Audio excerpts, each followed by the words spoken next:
Hello everybody, it's Kathleen, and if you are here in the current year of 2025 or maybe different year, I don't know, I am here to talk to you about the truth, from my point of view, about Latin America. Now, you may be hearing lots of things about Latin America, about the people of Latin America, and I am here to clear the air. We have our sangria here, so I am here to talk about Latin America. Now, Kathleen, why are you talking about Latin America, you may ask? Well, I lived there. I met lots of people from there. I have many friends from there, and you know, who can you ask about a place if not somebody who has actually lived there, right? So I have actually lived in Latin America for combined like at least 2 years, over 2 years, and I've lived in various different countries. The main countries being Colombia and Ecuador and Guatemala. In Colombia, I've lived for like over a year. I've lived for at least 4 months in Guatemala, at least 4 months in Ecuador. I have been working, teaching English, volunteering. I've also spent time in the Dominican Republic, Costa Rica, and Mexico. Now, there's a lot of countries in there that I haven't even been to, but I still want to talk about what is the truth about Latin America, because people have lots of conceptions, but you know, what is the truth? What is true? So the truth about Latin America is that it is an incredible region of the world, and I can just not say enough good things about it. It's, I think, my favorite region of the world. And I haven't been to them all, so we got to be fair, but you know, this is my opinion. It's my favorite part of the world, it really is. So the truth about Latin America is that it is not all the same. It is incredibly diverse. And now, despite some truly baffling and confounding geographical misconceptions, Latin America does not in fact look like this. It is not all Mexico, okay? Okay, hold on, not the Americas, okay? Now, if you are not, let's say, a national politician or a reporter or a geography teacher, okay, I'm not here to shame you. You know what? Like, let's be honest, the geography classes in the US are not always, or maybe it's just been a minute, no shade to geography teachers, maybe it's just been a minute since you've been in geography class, and that's okay. You know what? This is a place of learning and growth, not of shame, all right? But there are some people who absolutely should know better.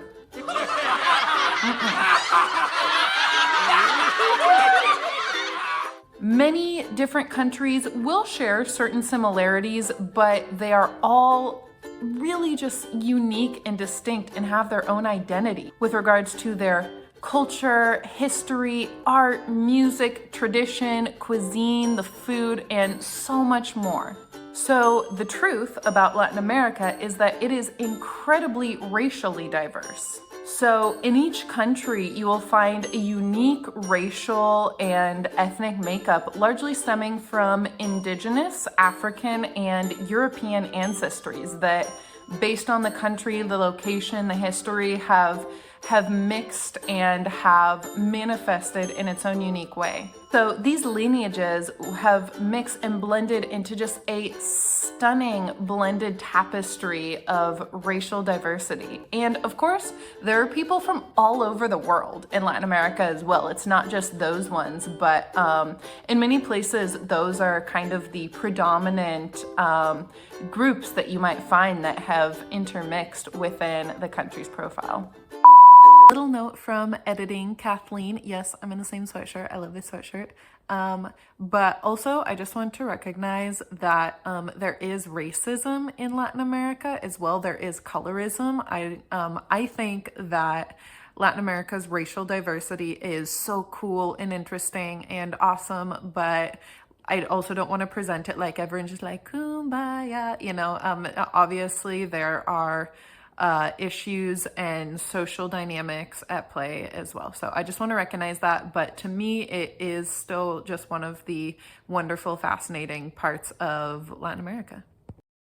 So the truth about Latin America is that it is not all Spanish speaking. In fact, not even every country has Spanish as its official language. For example, in Belize or Belize, you have English is actually the native language. In French Guiana, you have, well, I would imagine it's French.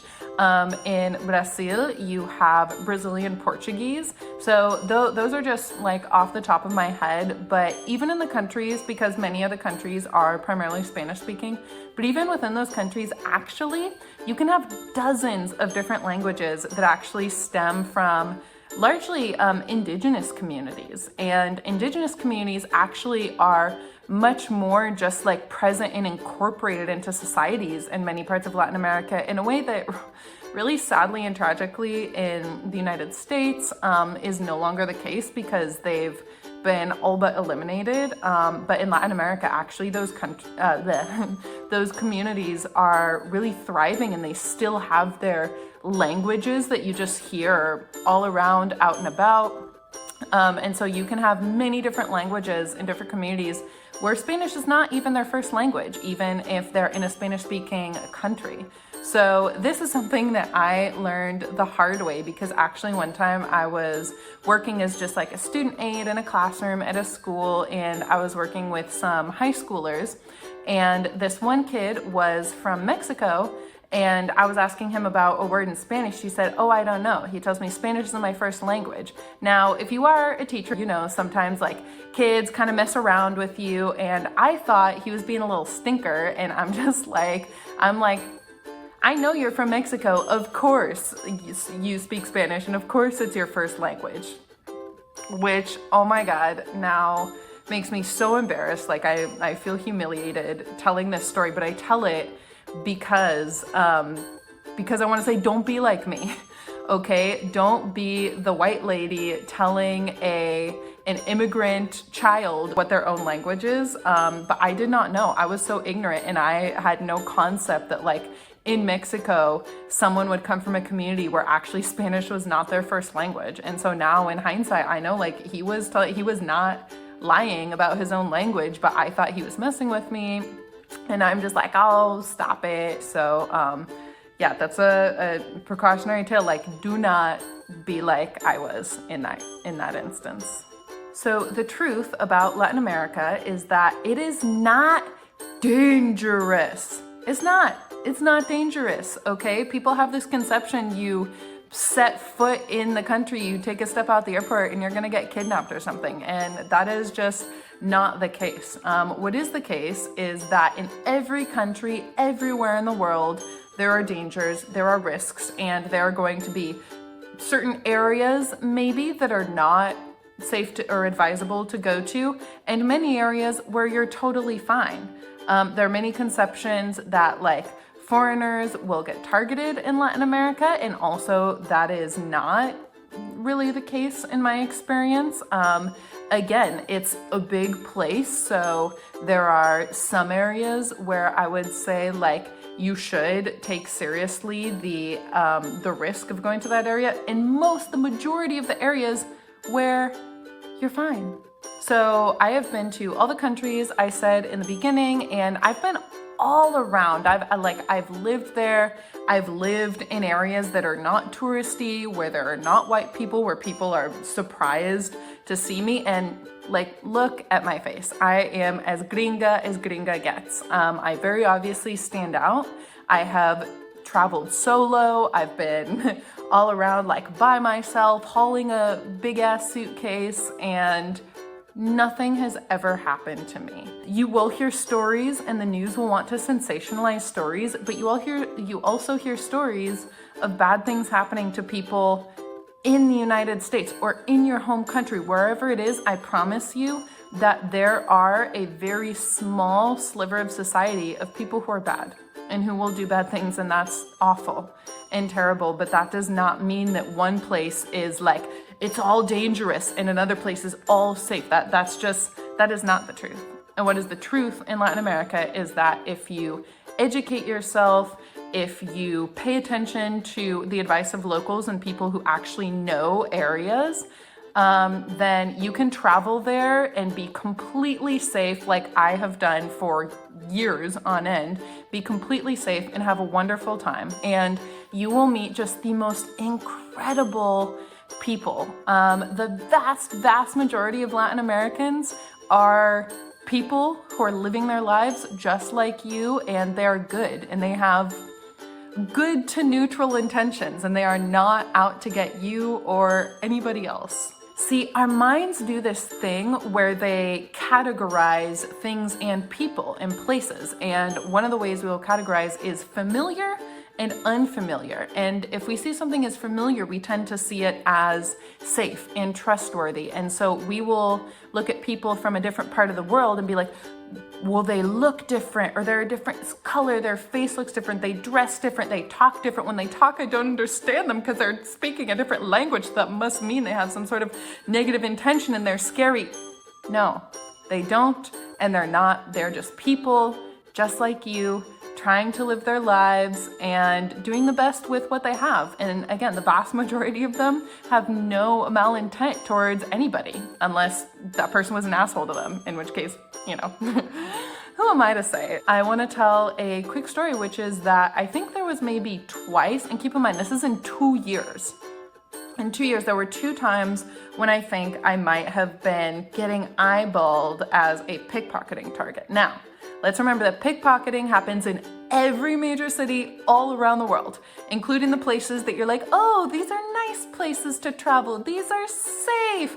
Pickpocketing happens there. In fact, places that are very touristy, including the places we consider like safe and good for travelers, if it's very touristy, likely a, you know, relatively high incidence of pickpocketing. Okay, so this is not like unusual. And 2 times, I think, there were occasions where someone might have been eyeing me to pickpocket me. And in the end, in both of those cases, nothing happened. And you wanna know why?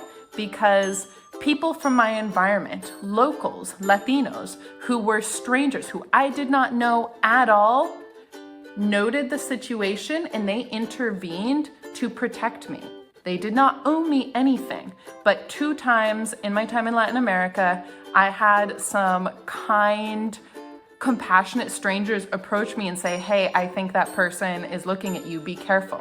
And they stayed with me until like the situation had sort of resolved and I felt comfortable to continue. And I was literally fine and nothing happened. Not even a little pickpocket, not even a little whoop, nothing. Nothing has ever happened to me in all my time in Latin America, and I've literally met nothing but amazing, kind people, even people who will intervene on the behalf of strangers just to prevent them from, you know, the inconvenience of having their phone stolen. So the truth about Latin America is that it's not perfect. There are definitely some elements of life, you could say, of the culture, or some things that just from my personal experience, I would probably say like, yeah, that's not the best, or that's not my favorite, or maybe it would be nice if that could evolve, or whatever. And you know what? That's okay. Because if there were any place on the planet that met the standard of there's absolutely nothing I would change, it's absolutely perfect, and humanity has reached its maximum potential in this place, that's not a real place. That's not a place on earth. That's utopia. That's heaven. That's not a real place, okay? It's okay that places and people are imperfect. And this is only from my perspective, okay? Some of the things that maybe I would say, oh yeah, I really would, you know, if I ruled the world, I would change that. That probably other people would say, oh, but I love that about Latin America.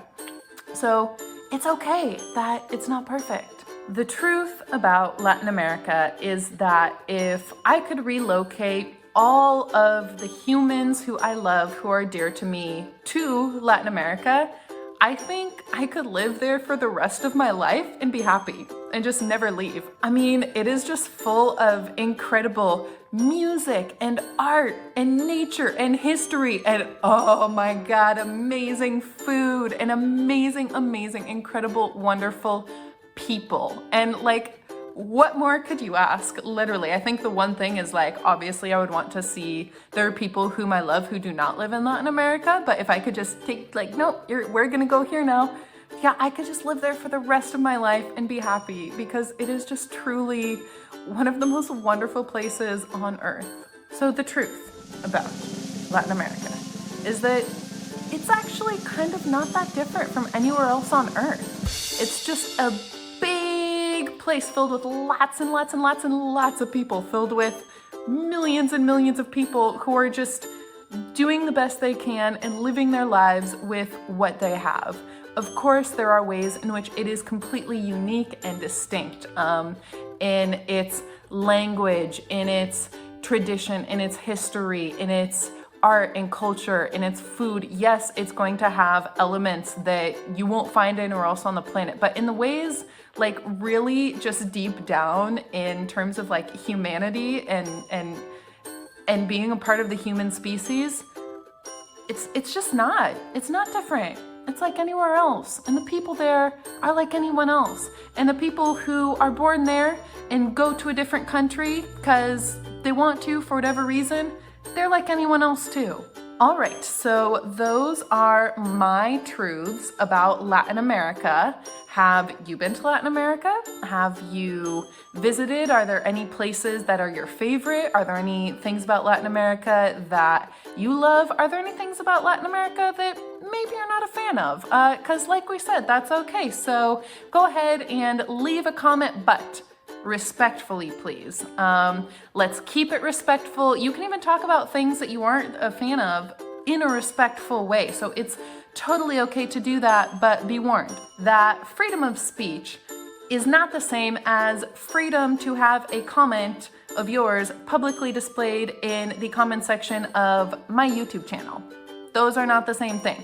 So if you cannot talk in a respectful way, you will not be permitted to remain in this digital space of mine. So just know that. I mean, if you can't talk about things in a respectful way, like, good grief, go back to school, okay? Go back to kindergarten. That's what they teach there, and maybe you need a freshen up, okay? So as one of my favorite creators likes to say, keep it cute in the comments, and I would love to hear all of your thoughts and opinions. All right, bye.